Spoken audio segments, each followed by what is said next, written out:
আমার আল্লাহ নিজে বলছেন, এই দুনিয়ার মানুষ, তোমরা যদি অনুসরণ করতে চাও সর্বপ্রথম আমার নবীকে অনুসরণ করো। আচ্ছা আপনারা বলেন, এই যে কোরআন শরীফ যে আমরা পড়ছি, মাদ্রাসায় যে পড়ছি, আমরা কি ডাইরেক্ট আল্লাহ মানে আল্লাহ রসুলকে চিনেছি? আগে ওস্তাদের কাছে মক্তবে পড়াশোনা করছি না? মক্তবে পড়াশোনা করার পর আল্লাহ রসুল আল্লাহ তাআলা যে কোরআনে কি বলছেন তারপর ওস্তাদের কাছে তো শিখছি। قل يا عبادي الذين أسرفوا على أنفسهم لا تقنطوا من رحمة الله। আল্লাহু আকবার। আমার আল্লাহ বলছেন, কে বলছেন? আমার আল্লাহ রাব্বুল আলামিন নিজে বলেছেন, বান্দা তুমি কি নিজের প্রতি নিজে বাড়াবাড়ি করে ফেলেছো? নিজের প্রতি নিজে বাড়াবাড়ি করে ফেলেছ, আমি আল্লাহ রাব্বুল আলামিন তোমার জিন্দেগীর গুনাহগুলো মাফ করে দিব। প্রত্যেকটা মাধ্যম দরকার পড়ে। মাধ্যম ছাড়া হয়? কোনো মাধ্যম ছাড়া হবে না। এর জন্য আল্লাহ রসুলকে অনুসরণ করতে হবে।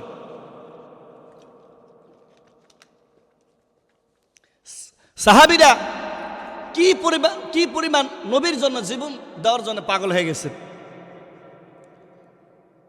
সালাবা গুনাহ করে ফেলেছেন, সুখের গুনাহ করে ফেলেছেন, আর তেমন কিছু করে নাই।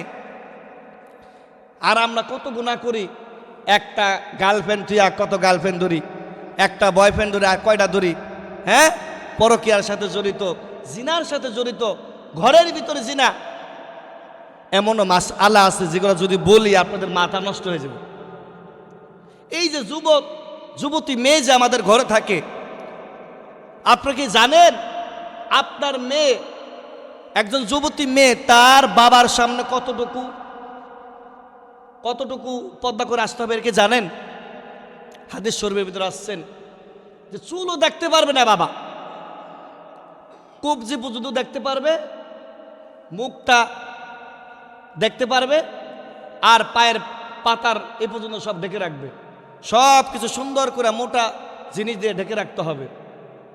আর আজকের মেয়েরা কি শেখাইছেন আপনার সন্তানকে? চুলমুল ছেড়ে বাবার সামনে ভাইয়ের সামনে আসে, একে জায়েজ?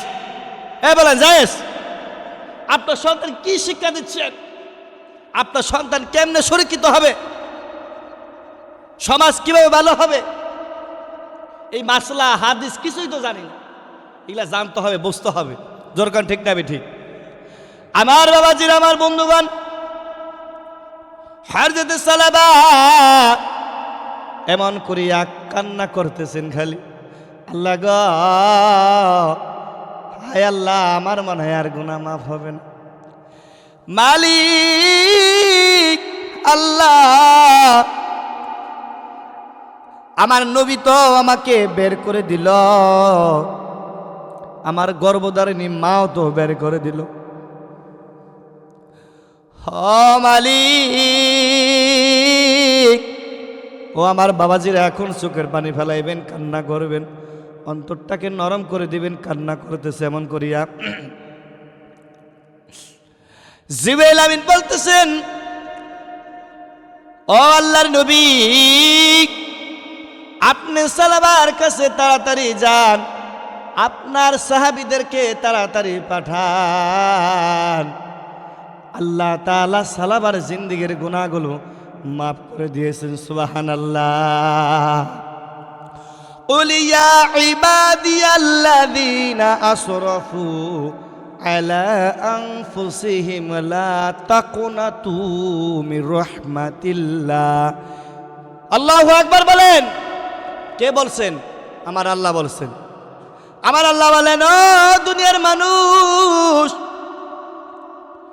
তুমি সমুদ্র পর্যন্ত গুনাহ করো, আমি রব্বুল আলামিন তোমার জিন্দেগীর গুনাহগুলো মাফ করে দেব। তুমি কত গুনাহ করেছো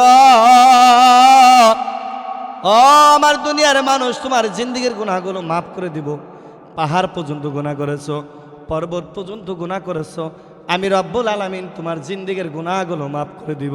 আর একবার জোরে জোরে বলি সুবহানাল্লাহ। قل يا عبادي الذين أسرفوا على أنفسهم لا تقنطوا من رحمة الله।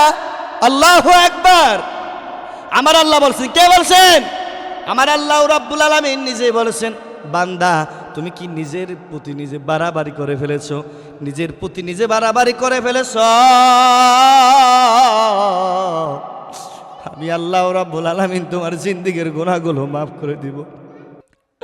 আল্লাহর নবী দৌড়াইতে দৌড়াইতে সাহাবীদেরকে ডাক দে, বলে সাহাবীরা রে, আর দেরি করিস না, আমার সালাবার কাছে যা। আমার সালাবার জিন্দেগীর গুনাহ আমার আল্লাহ মাফ করে দিয়েছেন। সাহাবীরা বলতেছেন, ও আল্লাহর নবী, আমি আবু বকর, আমি যাইতে চাই। হযরতে সালমান ফারসি রাদিয়াল্লাহু তাআলা আনহু ডাক দিয়ে বলতেছেন, ও পয়গম্বর, আমি যাইতে চাই, আমি বৃদ্ধ সাহাবী, সালাবা আমাকে মানা করবে না, আমি যাব। সমস্ত সাহাবীরা যায়া হযরতে সালাবাকে দৌড়াইয়া ধরলেন, সালাবার গলার ভিতরে জড়াইয়া ধরলেন, ডাক দে বলে, সালাবা তুমি এমন তওবা করছো, ওই তওবার কারণে আমার আল্লাহ রাজি খুশি হয়ে গেছেন। সুবহানাল্লাহ।